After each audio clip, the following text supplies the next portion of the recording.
Welcome back, Mighty Vandals, to Tubs at the Club, your University of Idaho affiliate on the Big Sky Podcast Network. I'm your host, Brian Marceau, joined, as always, by the man in the shadows. And he will be in the shadows until his graphic card is fixed or he has a new PC. Martin, how's it going in Moscow? It's going good. The snow is finally melting away. It's another week on Tubs. It is. And look, hey, we have 68 live listeners already. And look, I know why we have 68 live listeners immediately. Look, we've been covering Idaho volleyball, and I told you guys that last week we had say a heavy hitter coming in to help us out, and we're joined by 22 former University of Idaho volleyball coach. He ran the sidelines for 22 years, 320 wins, which is only 314 more than the current guy. Debbie Buchanan. Hey, look, in Charlottesville, they call you Blake's mom. In Moscow, they still call you coach. Yeah. Hey, great to have you here. How's it going, Debbie? I'm doing great. Thanks for having me on. Yeah, we're particularly excited. The comment section is already, of course, it's going to be active with former players. So, hey, we got Amanda Moore saying hi, coach. Haley Janisek, another Tubs MVP from a couple of weeks ago, jumping in. So, look, hey, there's volleyball developments from the last time we recorded. We're going to talk about those. There are other things going on in the Vandal world. Football news we're going to eventually get to. Basketball news we're going to eventually get to. But hey, to me, this is the most important story right now. So we're going to figure out how to fit the other things in. We're sticking with the volleyball news. So hey, guys, I'm going to put Coach Buchanan on the shelf for about just a couple minutes while I go through the updates, and then hey, we're rolling.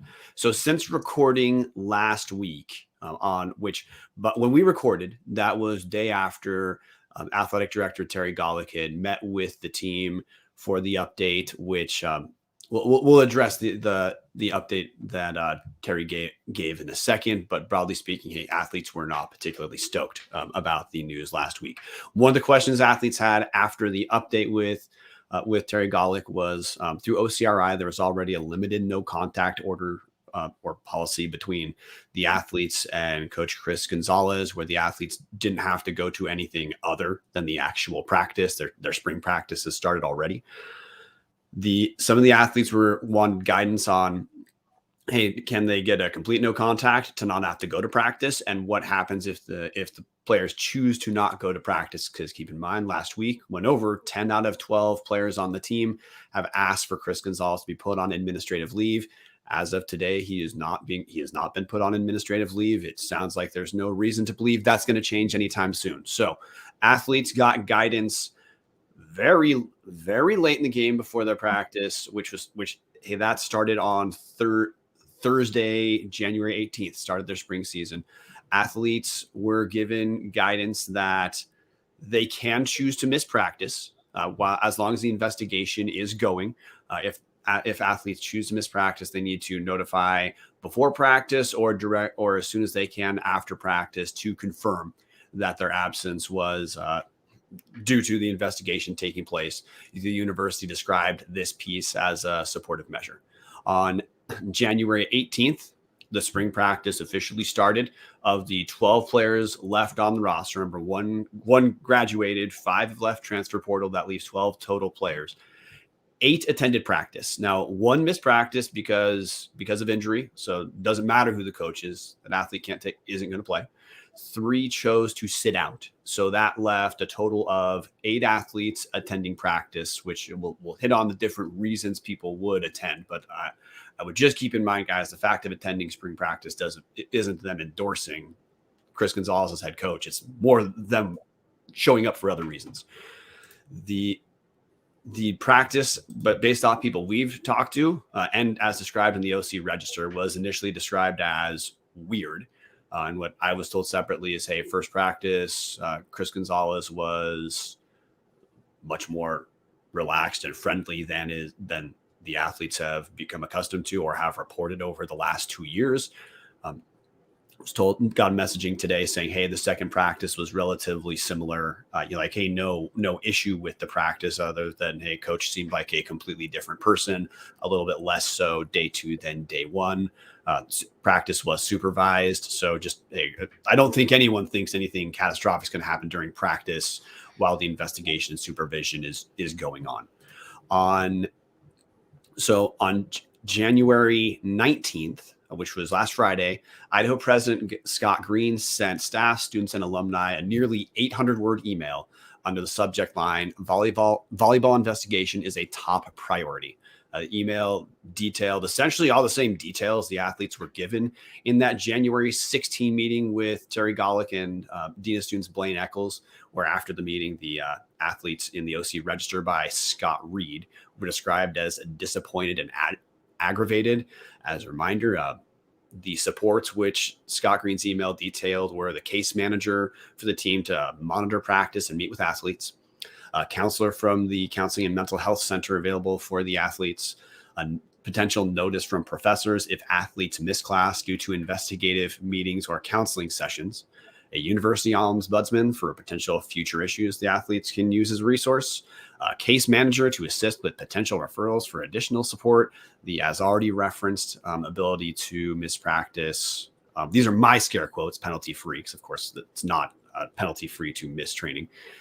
And of note, absolutely no reference in the email from Scott Green to 2022. So, hey, that's the kind of the evolution of what's happened since we recorded. So, hey, Coach Buchanan, gonna first throw you questions about the email, because I think after we talk about the email, that'll kind of naturally hit the other subjects. You of course read the email from Scott Green. What are your thoughts on the email? I don't think there was anything that came out that the athletes that definitely didn't know.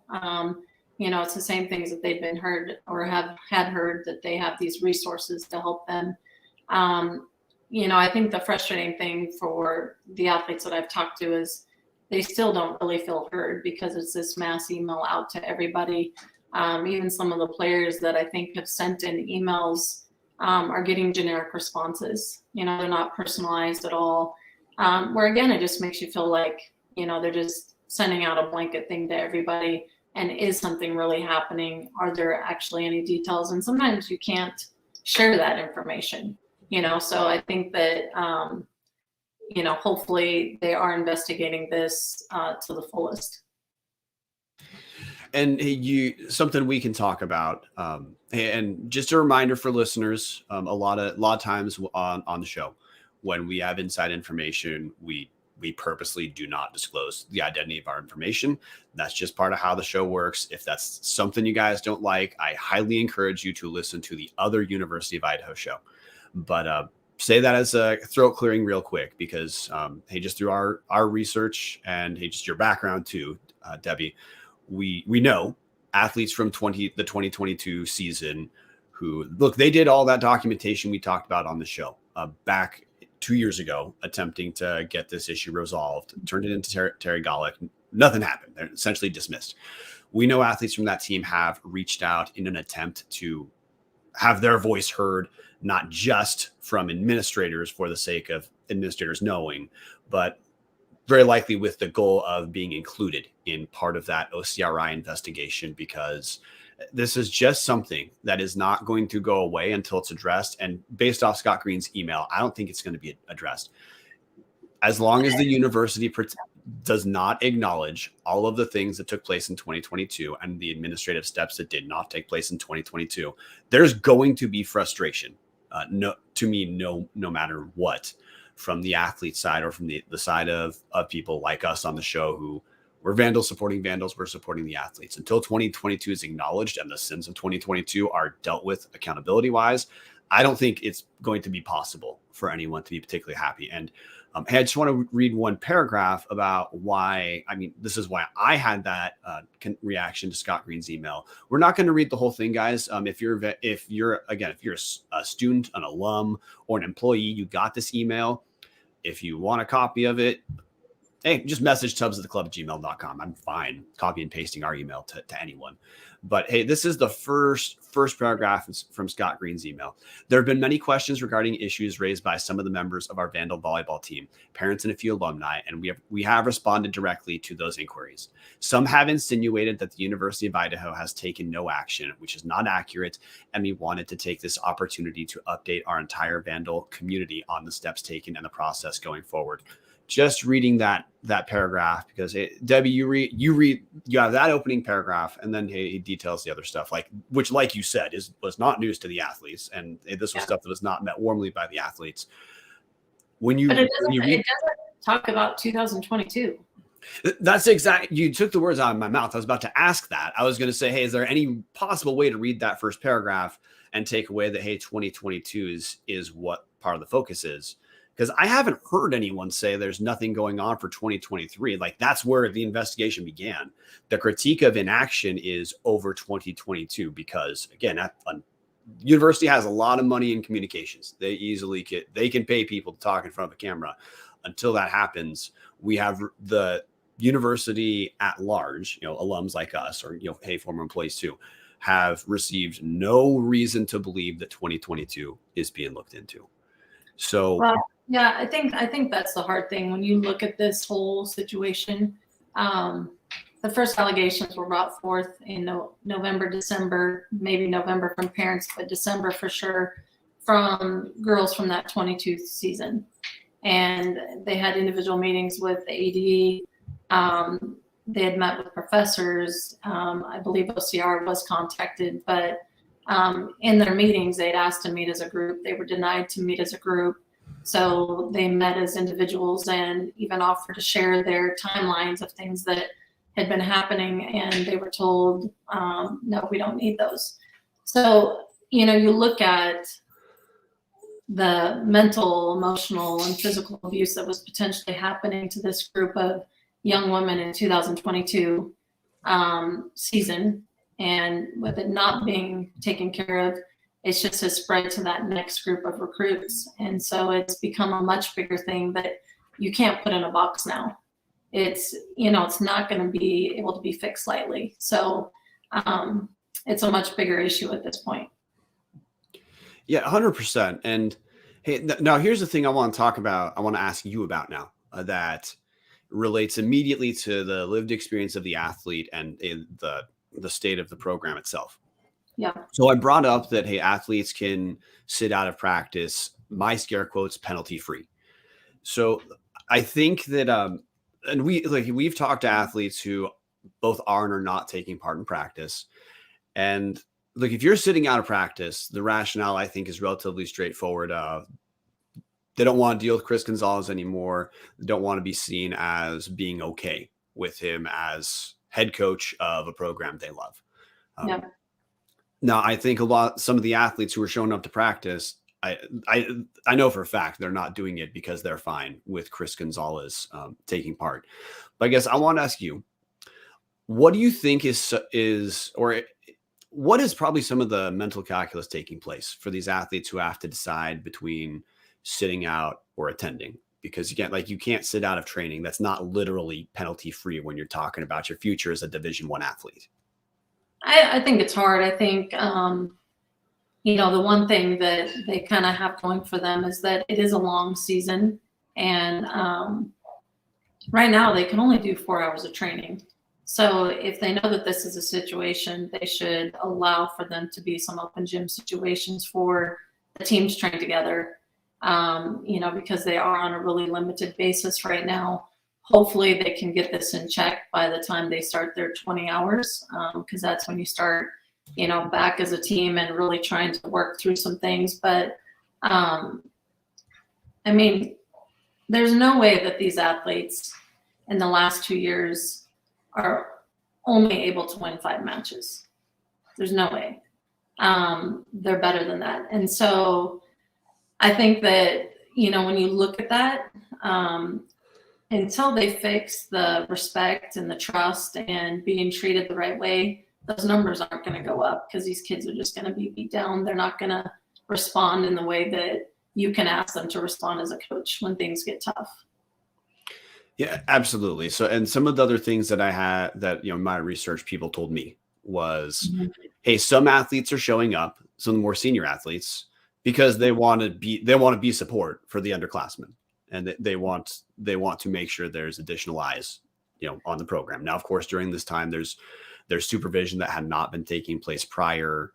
Chris Gonzalez expect he will be on his best behavior. Again, he was described to me as completely different than he Well, I had would be been on for my the best last 2 years. behavior if I knew all of this stuff was going on. I mean, come on.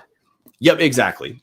Come on. Some athletes probably feel like they're in a rock and a hard place of they kind of need to test in their own minds whether if Chris Gonzalez is back, whether they think they'll be able to handle next year. Because like if you're still on the roster, you miss the initial transfer window.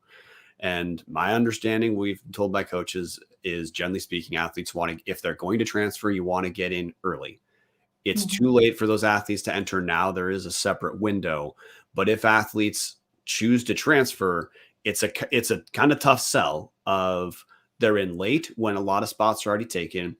And look, they're off of winning one season. So if you want to remain a D1 athlete, it's kind of tough to leave a team where a team won one match and reliably believe you're going to have other D1 type of landing spaces.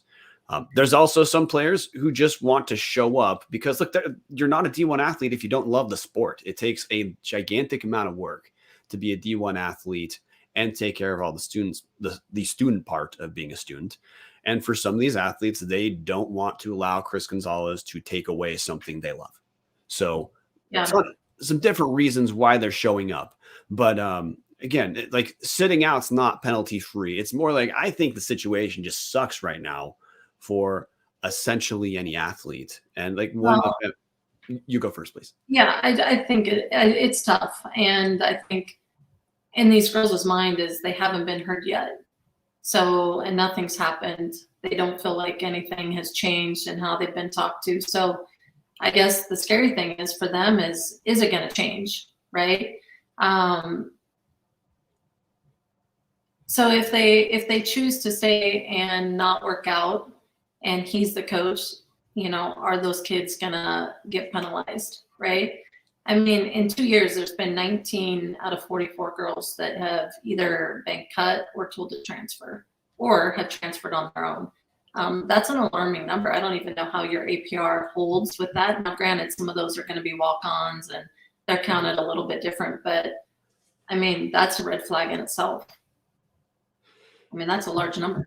Yeah. And hey, thank you for hitting on that part too, of athletes being concerned with, hey, if we get to a point where there's not the same level of supervision that if Gonzalez is back, because until he's relieved of his duties, that's who the head coach is. Yeah. You're right. That's who they have coming back. Now,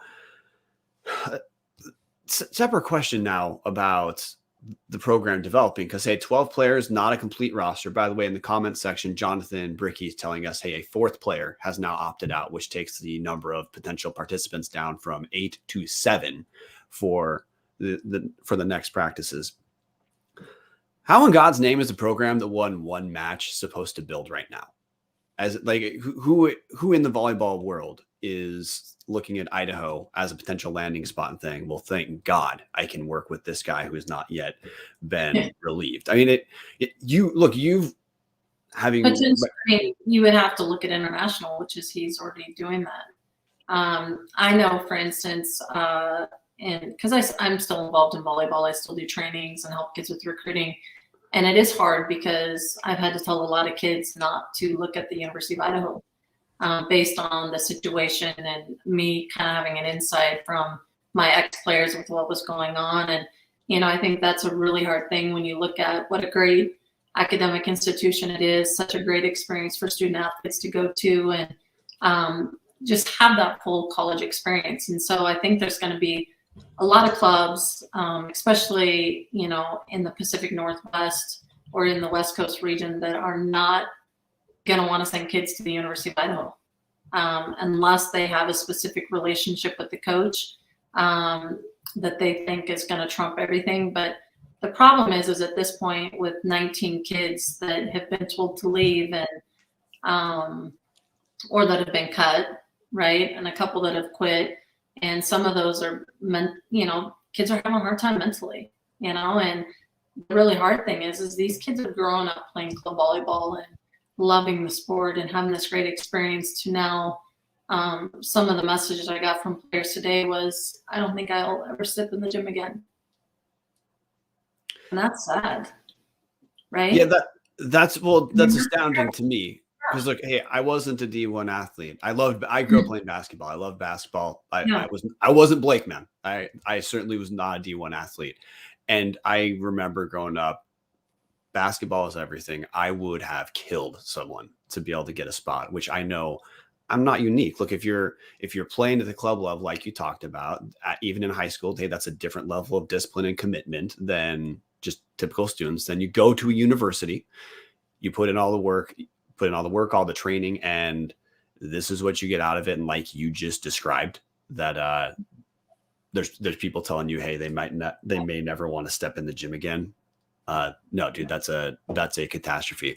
We're going to hit the comment section before I have a slightly different angle I want to ask you questions about. So, hey, we have Kevin Ridenauer saying you cannot build a program with that level of turnover. Oh yeah, correct. Hey, this is the transfer portal era, but half your roster 2 years around half your roster total over over 2 years. No, dude, that's you're right. That's not close to normal. Haley Janicek saying certainly not Pacific Northwest club coaches, obviously talking about stuff relating to Chris Gonzalez. Kurt saying Gonzalez has pitted these girls against each other from day one. This is not a coach that can bring a team together. So for him to stay, good luck. We have Torin Helbling or Torin Crawford. I'm just reading the title. Like Haley said last episode, this record alone is fireable offense. Then you have all the other details of abuse. No brainer. Terry should be gone too. Jennifer Dickinson. The players that are sitting out are still lifting with a strength coach and training coach and going in on their own to work with other things like plyometrics. Okay, thanks for hitting that. Thank you, Jennifer. So, hey, question I have for you, because you in your 22 years, you worked under, would it be 3 different athletic directors? Mm-hmm. Okay. Yep. So, a question I have is because I look to try to not be a complete idiot talking to someone like you who has a background in coaching. I talk to some people who have backgrounds coaching, backgrounds in administration. I'm curious how your take on how this got to this level. And look, hey, as you talked about, stuff was turned in, Terry did nothing, but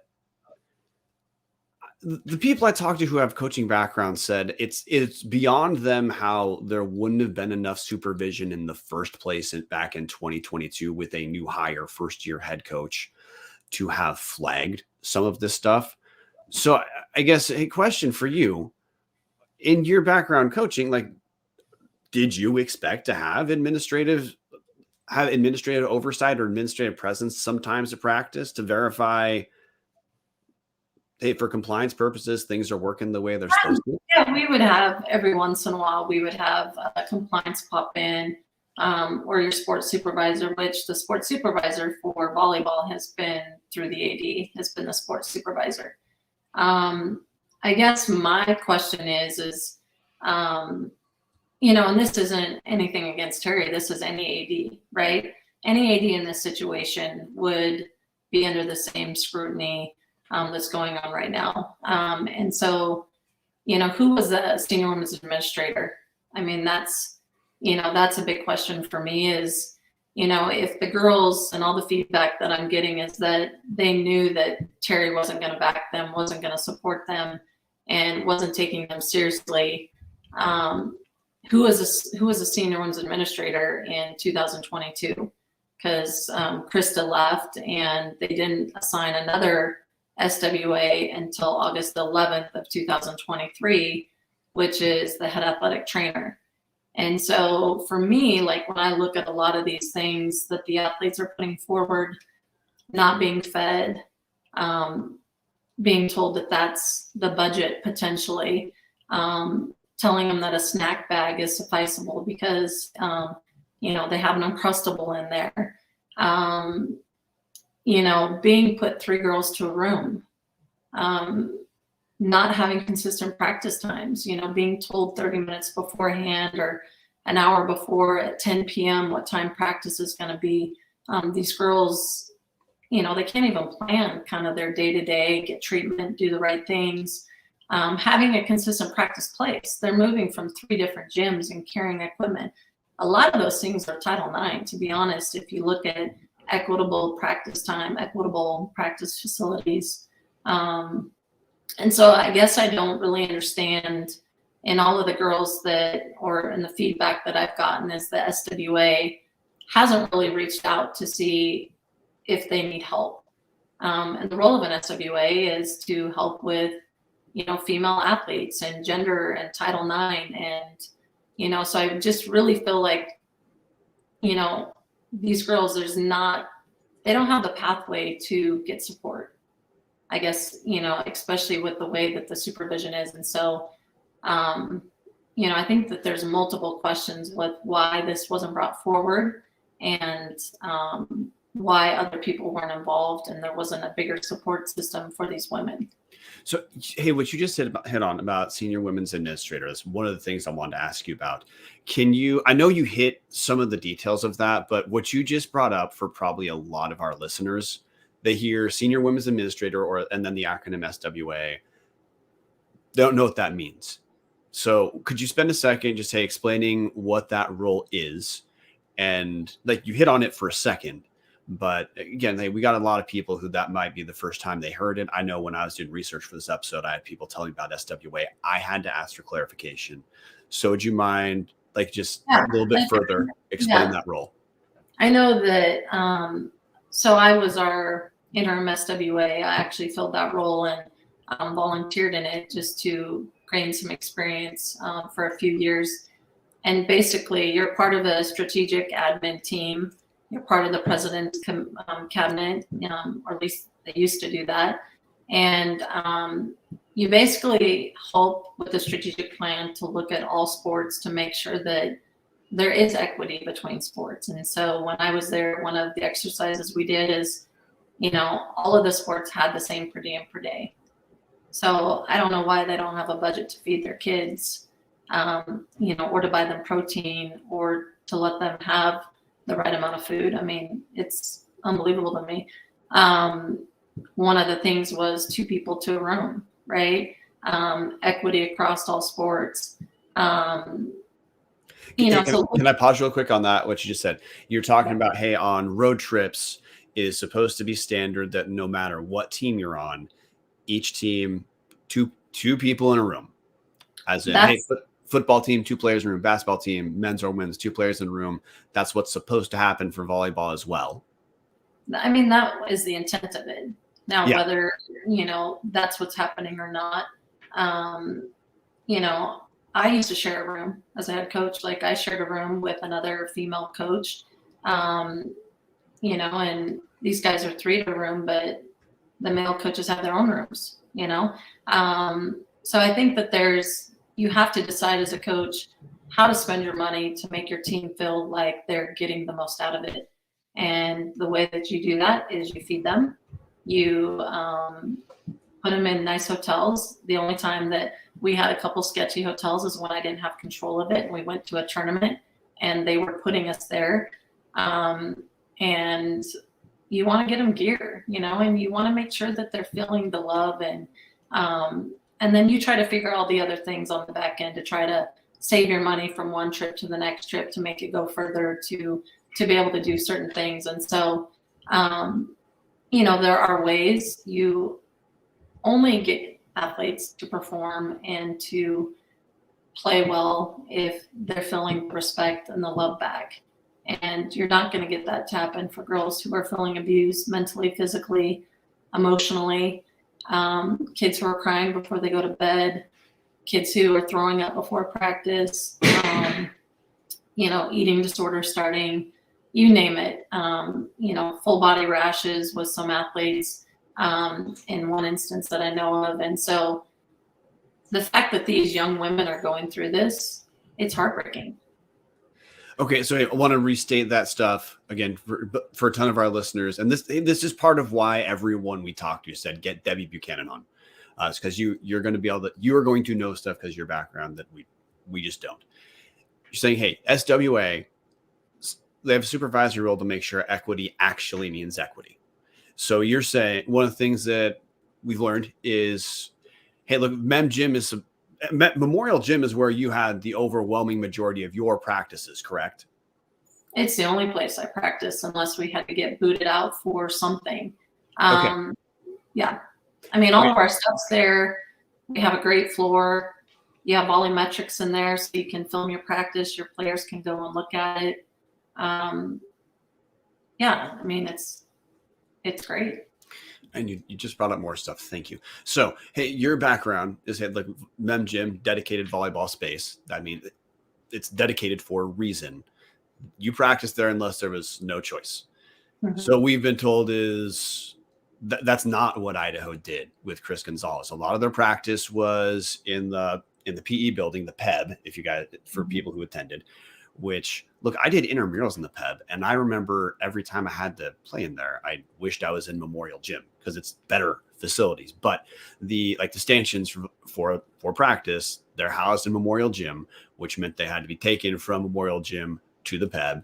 And my understanding is Chris didn't facilitate that always with equipment. The athletes had to take care of that. Athletes who didn't have trucks to move everything, so they'd have to do things like recruit friends to help. But hey, you're saying SWA is supposed to be there to make sure, hey, like they should be aware of if there's something atypical with practice taking place.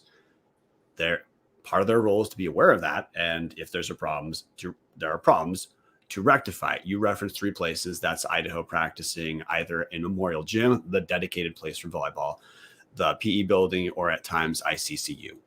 And hey, look, you brought up Volumetrics as one of the resources set up in Memorial Gym. Could you spend a couple seconds explaining to listeners, hey, like what is Volumetrics and like why should it be an asset to volleyball teams? Yeah, Volumetrics is we have all of the cameras mounted in Memorial Gym, and all you do is you schedule it before practice. It turns on, and you put an ending time, and the cameras shut off, and so players can log in and watch practice daily. Coaches can, you can log in, you can cut some clips, and you can send it to a player and put notes on there. It's the same thing that girls will go on and watch for game film. So it's awesome.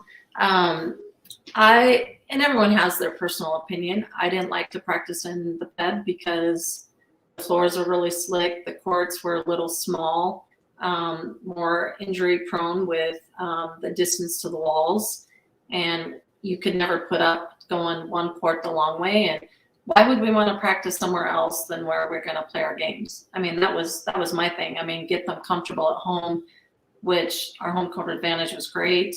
Pack the place, work to pack Mem Gym and get the girls comfortable in there. And honestly, we worked really hard to get that to where it was more of a volleyball gym. Basketball was out of it. We had the TerraFlex floors. You could do some really cool branding or turning that into kind of the environment like Bowler Gym had over at Washington State, to make it a volleyball specific arena. And, this, thought the same thing actually. But having the girls pack poles or drive poles from ICCU Arena back over to, Mem Gym. And sometimes they said they got the call at like 10 p.m. that things had to be moved by early in the morning. That's just, it's just extra stuff you don't have to do. And for the girls to not know when they're going to practice every day, how do you expect a student athlete to, plan academic tutors or extra study time, group meetings, group projects, things like that, when they're just so inconsistent with what their day looks like? That's not the student athlete experience.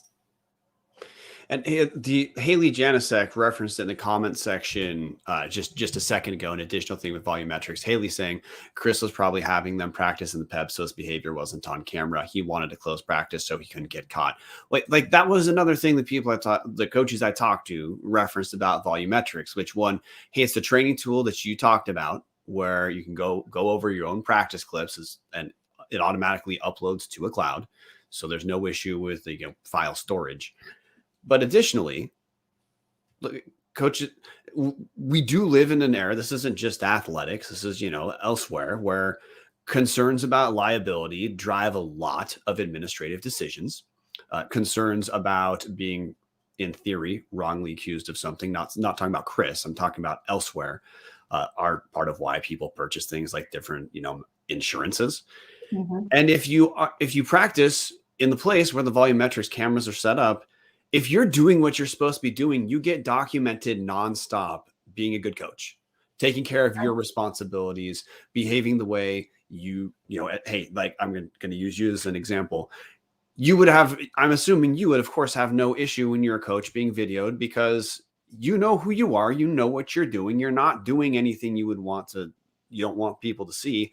You're happy to be on camera. So if a player incorrectly complains, you can simply tell your admin, okay, when did it happen? Go to the tape. It happened or it didn't. Just look at the tape. When they're practicing in the gyms that do not have volumetrics, hey, that additional step of supervision or insurance, depending on how you're choosing to understand it, it's not there. Which, hey, certainly wish that had taken place, but also volumetrics isn't free. It sounds like a catastrophic waste of the resource to be paying for it and then not be practicing where it's used. Haley Janicek saying it much more succinctly than I did. So thank you, Haley. In addition to being a resource, Volumetrics is protection for coaches too. So another issue we're talking about, but to shift back to the SWA or like the supervision angle, what you have described, Debbie, is, hey, SWAs are one of the steps to make sure that issues are not taking place. And if issues happen, they're addressed as quickly as possible. Safe to say that certainly didn't happen in 2022. Yeah, I mean, we're here right now because things didn't get taken care of 2022, right? Yeah. And that's the big issue. I think, these kids weren't heard and no one supported them and no one actually believed them or took them seriously. And so now it's become a much bigger thing. And, it's tragic. I don't think, for me looking back, to see 22 years go down the toilet pretty quick is hard. Especially, did we win every championship? No, but I will tell you that we graduated kids. They had a great experience. We competed and, I think they felt like they were treated right. Are they always going to like the coach? No. Are they going to like every decision I made or any coach makes? No, that's, we're not there to be their best friends, but we are there to mentor them. We are there to help them become their best self by the time that they leave, emotionally, academically, so we did a lot of career stuff with athletes, helping them find the best career for them to go into or trying to line them up with places for them to get internships. So there's a much bigger role of the coach. And I think, what does that mean? And for us, it was a family. We wanted to make sure that these young women, when they left, that they felt like they could do anything. And unfortunately, that's not happening right now. And that's, unfortunate. And that's not how it's supposed to be. And okay, great point, which lets me ask now about, hey, 2022 relating to 2023. You referenced family because, hey, like you're of course right. Like coaches need to win matches, but look, we have 122 live listeners right now, Debbie. That is our record. We don't have 122 live listeners because I'm on the show right now. That's the love. That's the level of excitement that people have for you being on here. Many people in the comment section, former players, but lots of athletes. And hey, because you're an athlete, you probably have a coach who, when you played, you can point to as a mentor, and that person probably had an outsized influence on what you ended up doing and you even becoming a coach in the first place. Heard those stories. If you ever read anything about any accounts of athletes talking about their time playing, they will always circle back to that mentor coach and to, you talk about the familial, the family atmosphere that good coaches create, which is part of why you can be a tough coach and still, of course, have loyalty years or decades after the players played for you. So the question I have for you, like, hey, 2022 I don't understand how I guess to call not just the team, but the supervision of the team. I don't know how to say there is any sort of familial attribute. If you had 2022 happen, you already hit on some of the supervision stuff that should have taken place in 2022. We then had 2023 and none of that happened. So I guess my question is, how in God's name does it happen that all the lack of supervision 2022 takes place, reporting happens, and there clearly wasn't additional supervision in 2023 to verify practice was okay or whatever else you're trying to verify? How does that happen? Well, that's why we're here. I mean, I have no idea. I mean, it shouldn't happen. Especially with parents. I understand that, all administrators don't want to hear, if a parent's, saying their kid needs to play more or whatever that situation is. But when you start talking about their mental health and their, emotional well-being, and if they feel like they're being physically abused, now you're, I don't know, it's unbelievable. Like that you wouldn't look at those and be like, red flag, red flag. I have 12 red flags right now. I have players that want to come in. They're not being fed. They're not being treated, accurately. I mean, I can't even comprehend why nothing has been done or that it's taken this long. And maybe, maybe the AD, Terry, thought that, things were going to change, and the coach, she's believing the coach, it's her hire, that she thinks that that's where things need to go. But at the end of the day, they've dropped the ball, and parents have voiced their concern. Alumni have voiced their concerns. And even at the end of the day, it's about these young athletes. We're in a higher ed education institute where if we're not protecting these young women, then we're not doing our job, right? And, even if they're not getting, bruises all over their body, they're still taking abuse on a daily basis. And you start looking at some of the Title IX and gender equity stuff, especially Title IX, and things aren't happening that should be equitable across all sports, then I think you have a bigger issue. And, I just wonder, how many administrators did know? How many administrators didn't step forward and protect these athletes? Are they in newer positions that, they're being quiet? But at the end of the day, the reason that you have such a large group of alumni is they've banded together.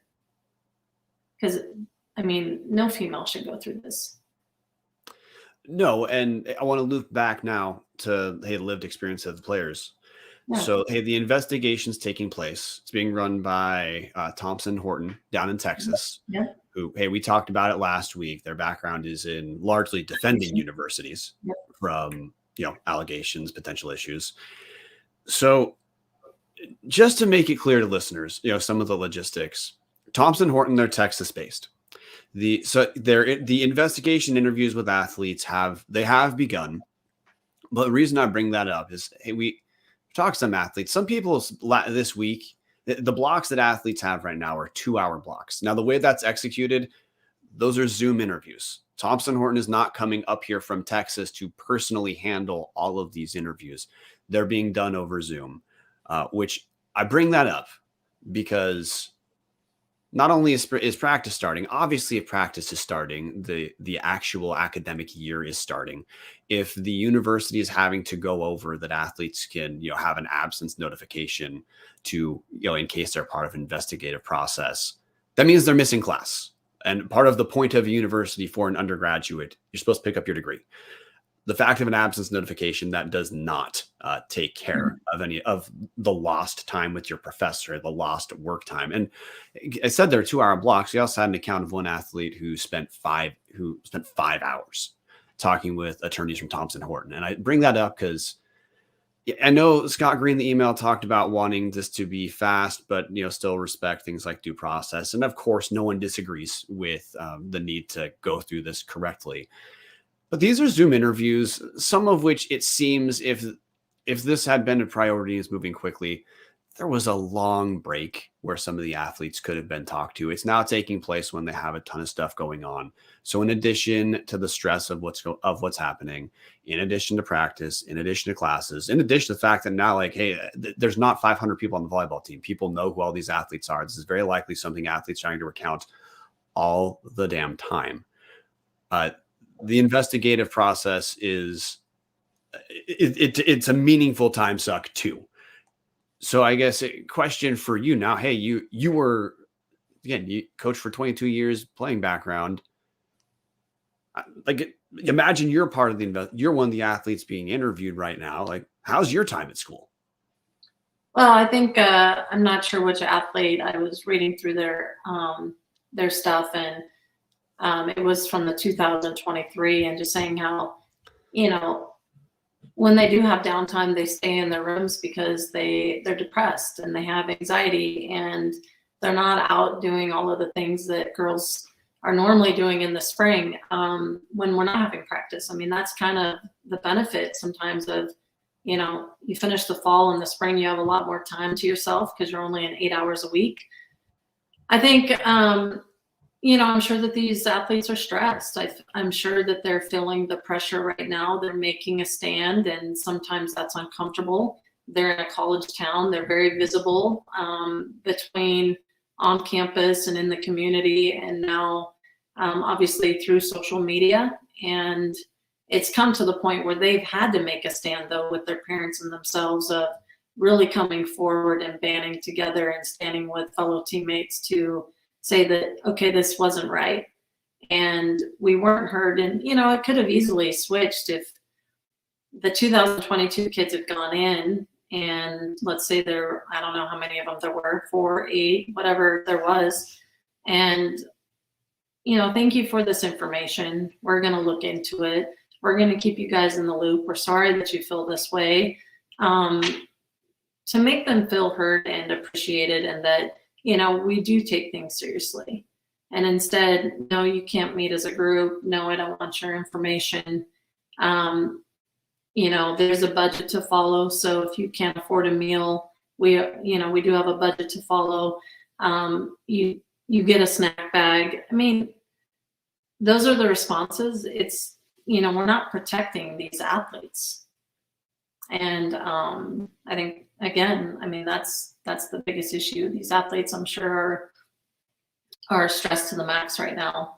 Even the ones that are practicing, they're feeling the pressure, and I'm sure it's weighing on all of them.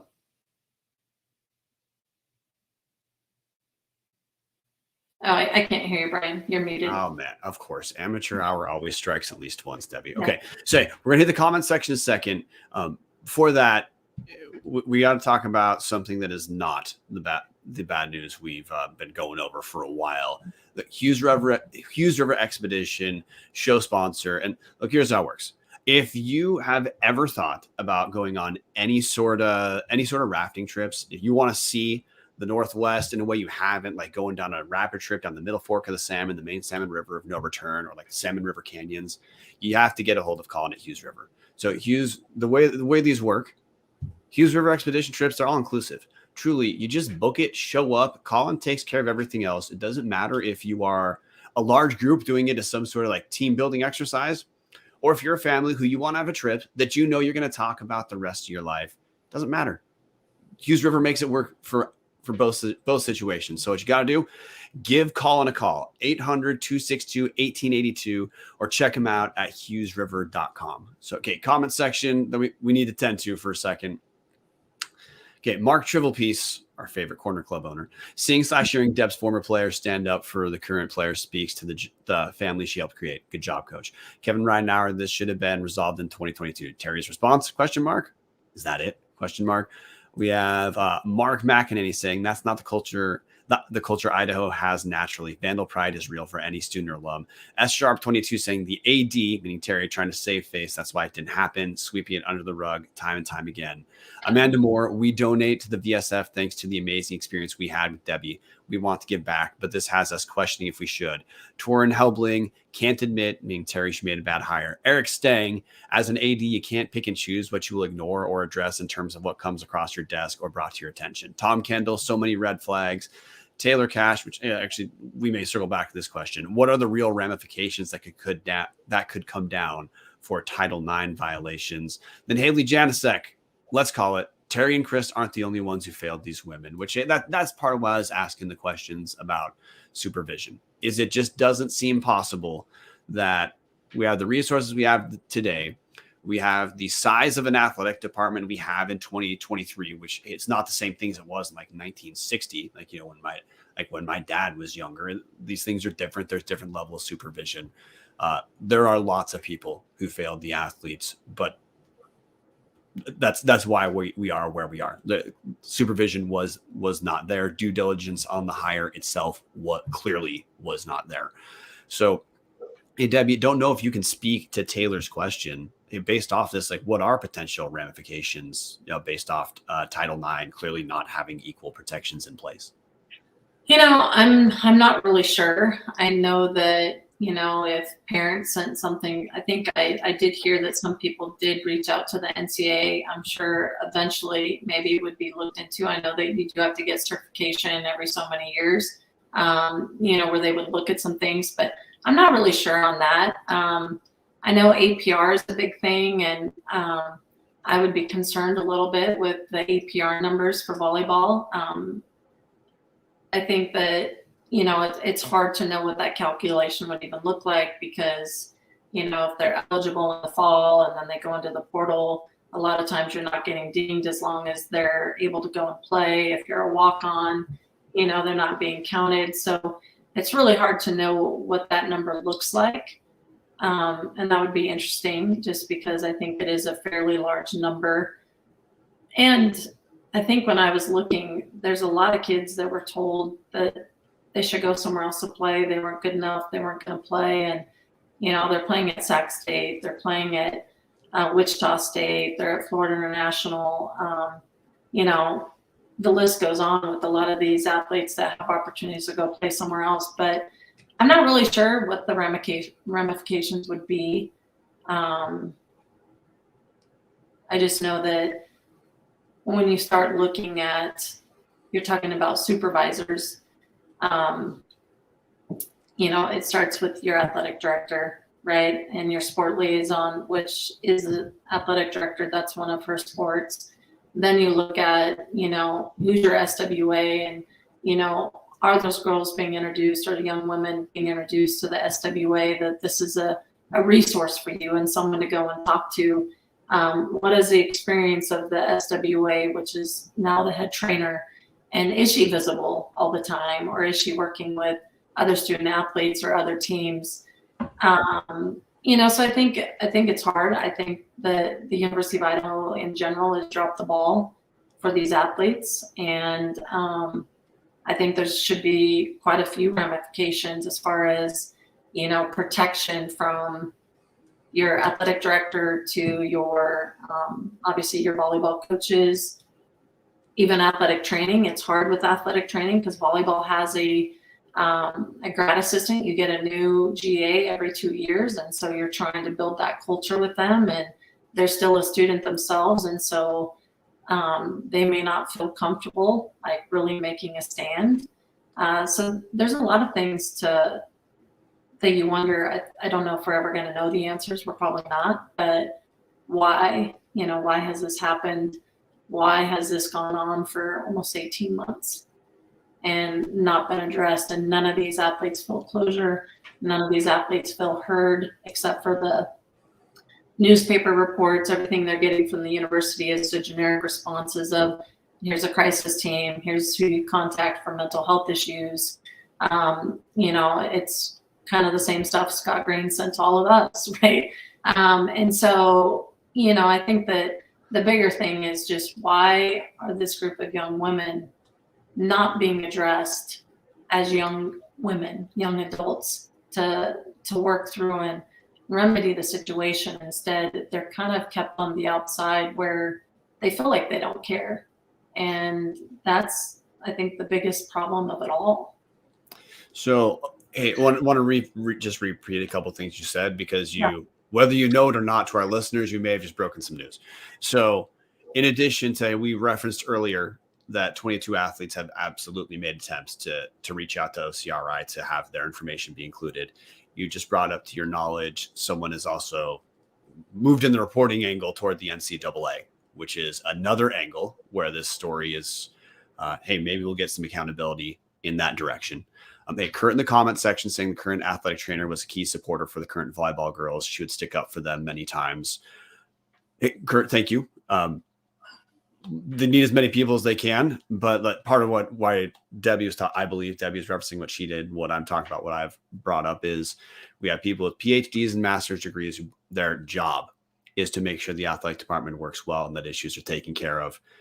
You can't look at the situation and tell me that the athletic department is an ocean of competence if this has been allowed to happen for 2 years. You can't tell me this was reported in 2022 and there was no need for additional supervision either way to verify that it happened, or to make sure for a fact it doesn't happen if it did.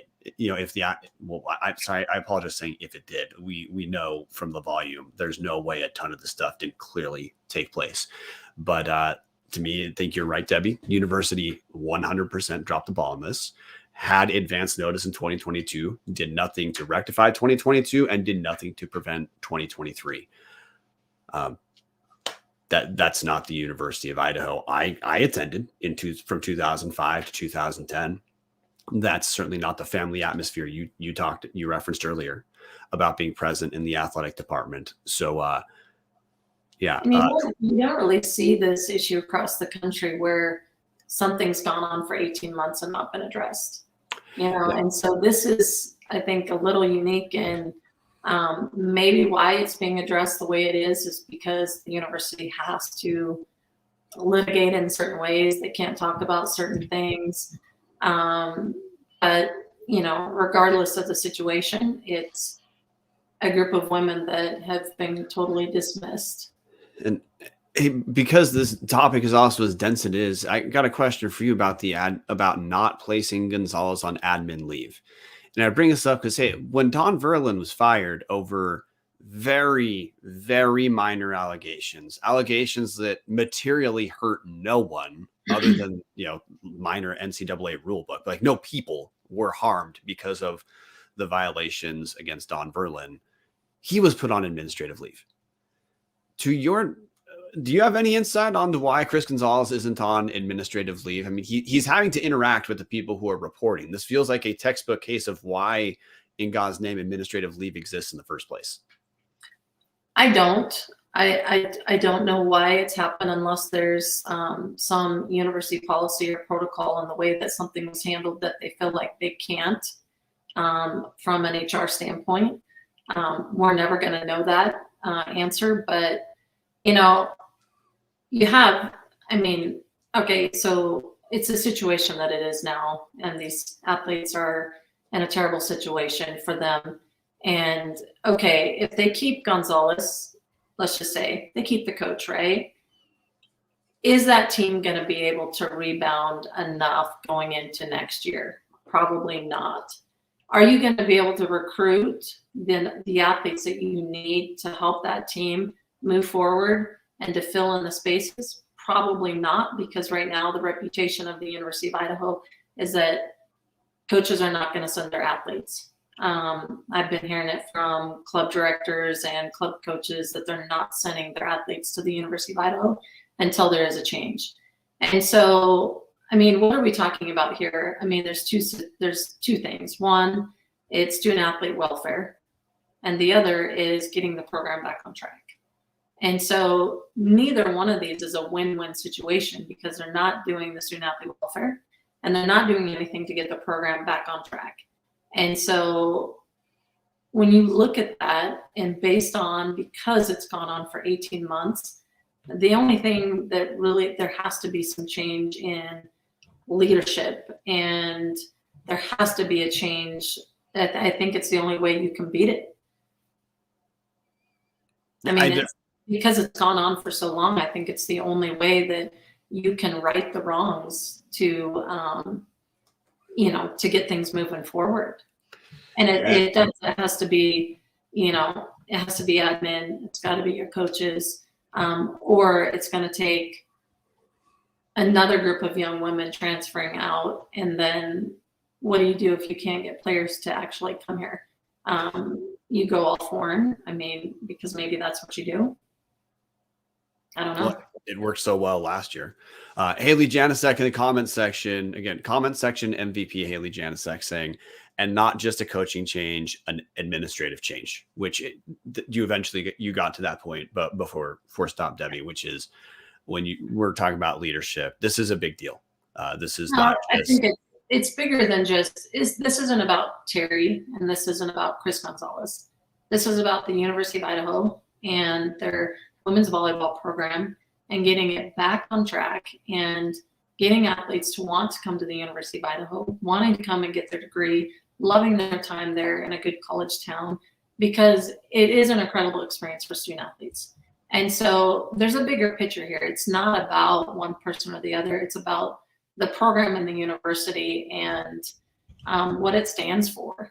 And all of the Vandal alumni out there are proud of that, and they love to come back. And so I think it's a bigger issue. It's not pointing fingers at, I've heard Chris Gonzalez is a great training coach. He knows what he's doing. He may not be a great head coach though, right? As far as how he's managing and leading. I mean, there's different things that you can, decipher on that, but we definitely know that the athletes aren't being treated right. There's no way that the amount of stuff comes out with it not being true. And we haven't even really talked about, the couple players claiming to be pushed down or shoved during practice. I mean, that I've known coaches that are colleagues of mine that got let go because they put a hand on a shoulder and just gently pushed a player towards an area, and it's on Volumetrics and they got let go, And so the bigger issue is just the university as a whole. It's not about pointing fingers at people. It's just the administration has failed, and the people leading in those positions has failed, and it's going to have to go another direction in order for it to survive. So the reason I believe, like you're seeing in the comment section, people talking about hey, look, there was an article published about parents and families wanting Terry fired. We've talked about that on this show. Hey, by the way, her contract expires in July, guys. Has not been renewed at this point. To me, what people are hitting at isn't just like wanting to have people fired. It's the point of, if something this bad is going to happen, it can't happen without accountability. And accountability, that's part of reparation. That is part of growth, is make mistakes. We take care of mistakes. Part of that is accountability, discipline. Hey, someone you may know, Austin Buchanan, in the comment section says, Deb's out there spitting facts. Absolutely. Sarah Sharp, Chris came and did a camp in my local high school where I used to coach. I had red flags immediately based on his interactions with high school girls, and I was only present for an hour. Okay, so there we go. Not without being repetitive, to close this real quick, ton of evidence that there's issues with Chris Gonzalez. We know we're going to wait for the investigation. We hope it is the point of the investigation is identifying what wrong happened or did not happen and dealing with accountability afterward. We're hoping this isn't about the university checking off a box to say, hey, we were just barely not negligent. We know we got to wait for that. But story's important. As news for the story comes out, we're going to continue to cover it. Before we close the show, Debbie, I know, hey, before we usually do a segment we call a reversal, where anytime we have a guest on, we give them no notice to ask us questions. But Coach Buchanan, I want to not have you ask me a question. Instead, I want to give you at least a moment to talk about, look, the reason everyone wants you on here, still have 108 live viewers, is because you're a loved Vandal. You earned the love and respect you have from everyone in the comment section, people who are listening live. So I guess my no notice question for you that has nothing to do with Chris Gonzalez. Do you have a single standout, or when you think about your time at the University of Idaho, what are a couple either standout memories or standout years that no matter what, they're just always going to pop up, to the forefront when you think about 22 years on the sidelines in Moscow? Well, I know all the athletes are like, oh, she better pick my year, right? I think, one of the things that, Moscow is that family feel, and it's definitely a big part of why I stayed there and raising the two boys. And I would say that probably the biggest joy is watching all these women go out and just be incredible young women, right? They're married, they're moms, and to still stay in touch with them, I think is probably one of the best things. That's my best takeaway. So I'm not even going to pick anyone's year. I'm not going to pick like the best match or the, favorite team or anything like that. I love them all. And, obviously it was a great experience for me. A long time as a Vandal. Yeah. 22 years. Yeah. That we'll call that a long time. So I get maybe different way to try to get a different answer from you, because yes, I do want to see favoritism with everyone in the comment section. Yeah, I know. Yeah. So, hey, and they all know, like, we have funny stories, and Haley knows this for sure. Yeah, if I know Haley, I see that, but I'm not even gonna, you know what? Just great stories with all of them. They're, I grew up, God gave me boys because I dealt with girls all the time. That's what I used to always say. And, I wouldn't trade it though. We had some ups and some downs, and the good and the bad. And, it was just a great overall experience. So I'm not going to single out any players with any specific moments. I just, we grew from everything that we did. So it was great. Okay, then Eric staying in the comments section makes me think of a different way. Eric brings up St. Mary's high school legend. What is it about the water in St. Mary's that it feels like that little town has a disproportionate number of people who are D1 head coaches or involved in I know, right? D1 athletics. Like, hey, Jeff Choate coaching at Nevada now. Hey, like Eric said, talking about your background. Yeah. So, okay, what is it about St. Mary's that has bred so many people who are working up who were either D1 coaches like you and now retired, or have been able to hang on as coaches and have success? I think, we obviously it was a different time, right? Where coaches could, yell and spit in your face and push you to be mentally tough. And, we didn't have all these social media things, and we were gym rats. And I think you saw that from volleyball. Sorry, I just saw Haley's comment. It was one of the all-time. I just think that, there were a lot of coaches that put a lot of time into us as young athletes in St. Mary's.